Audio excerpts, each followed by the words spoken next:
Qui est arrivé en premier, l'œuf ou la poule? En exclusivité mondiale, je vais répondre à cette question.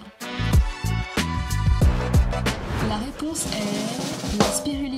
Étonnant, non? Laissez-moi vous expliquer pourquoi. Je vais commencer en parlant de sa naissance. Un jour, il y a 3,5 milliards d'années, quelque part dans la soupe chaude qu'était notre planète, à l'époque où la Terre était riche en gaz irrespirables, tellement irradiés qu'elle ferait exploser nos compteurs actuels. Barbotant dans cet enfer, les premières bactéries ont vu le jour. Au départ, elles se nourrissaient de gaz carbonique et utilisaient l'énergie produite par certaines réactions chimiques. Et puis, petit à petit, elles ont commencé à utiliser l'énergie solaire. C'est ainsi qu'en même temps, la spiruline et la photosynthèse sont nées. Notre spirale commence son fascinant voyage qui continue encore aujourd'hui. Pour être tout à fait honnête et précise avec vous, c'est la grande famille de la spiruline qui a initié la photosynthèse. Ce sont les cyanobactéries, aussi appelées microalgues bleues. Pour elles, l'oxygène est un déchet qu'elles rejettent abondamment. Et c'est ainsi que petit à petit, après des millénaires de labeur, elles ont façonné l'atmosphère qui nous protège aujourd'hui, permettant à la vie de se développer avec tout l'oxygène disponible. Mais ça ne s'arrête pas là. D'un point de vue biologique, les cyanobactéries ne sont pas du tout comme les autres bactéries, car elles cumulent des caractéristiques des végétaux, des animaux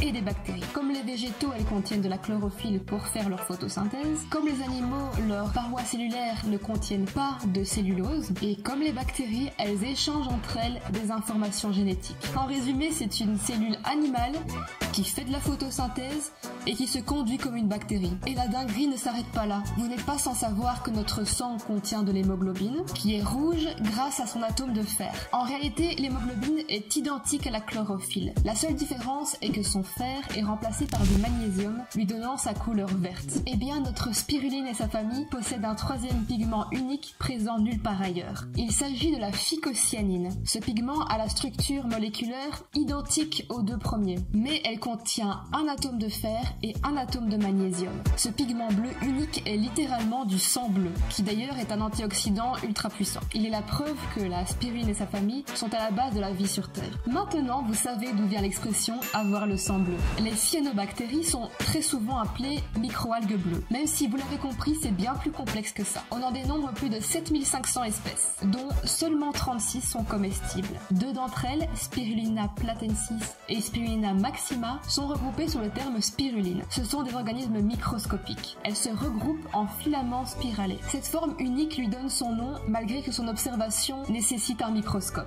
C'est bien beau tout ça, mais comment la spiruline, cette bactérie ancestrale, va-t-elle changer notre avenir? Il faut savoir qu'elle est reconnue scientifiquement comme étant l'aliment le plus nutritif après le lait maternel. Sa composition regorge de protéines, et ce sont des protéines plus durables que celles de la viande ou que celles des céréales, car elles demandent moins d'eau, moins d'énergie et moins de surface pour la même quantité de protéines produites. De plus, sa culture ne détruit pas l'environnement, bien au contraire. Souvenez-vous, l'oxygène est un déchet pour elle, et elle se nourrit de CO2. Elle purifie naturellement l'air. Elle n'a pas besoin de terre fertile pour être cultivée, étant donné qu'elle est cultivée hors sol dans des bassins. Elle peut être cultivée sur des terres arides, ou des terres qui ont été détruites par l'industrie ou par les monocultures intensives, à condition bien sûr de lui apporter de l'eau saine. Son rendement élevé la rend particulièrement intéressante dans la lutte contre la malnutrition, surtout dans les régions du monde où l'accès à une nourriture diversifiée est limité. Elle est également réputée pour renforcer le système immunitaire grâce à sa richesse en vitamines, minéraux et antioxydants dont la fameuse phycocyanine, faisant d'elle un allié puissant pour la santé. Toutes ces vertus sont des sujets à part entière qui mériteraient chacun une vidéo dédiée, tellement c'est vaste. Et c'est pour ça que ma chaîne Spirulis existe. Ainsi, derrière cette petite algue se cache un potentiel immense pour améliorer notre santé, préserver la planète et soutenir des communautés locales. Toutes ces informations, je les tire du livre Avec de la spiruline de Nicolas Otard. Je précise que je ne suis pas sponsorisée. Je l'ai reçu pour les fêtes, il contient pas mal d'informations que je connaissais déjà, mais ça fait du bien de se rafraîchir la mémoire. Le Père Noël a été généreux avec moi cette année. Il est très rapide et très facile à lire, comme vous voyez, il n'est pas très épais, et il est très bien sourcé. Si vous n'avez pas envie de vous taper des grosses briques comme moi, ce livre est très sympathique. Je n'ai pas fini d'en parler. Vous pouvez le retrouver facilement dans la description ou dans les commentaires. C'était Pauline, à bientôt sur Spirulis.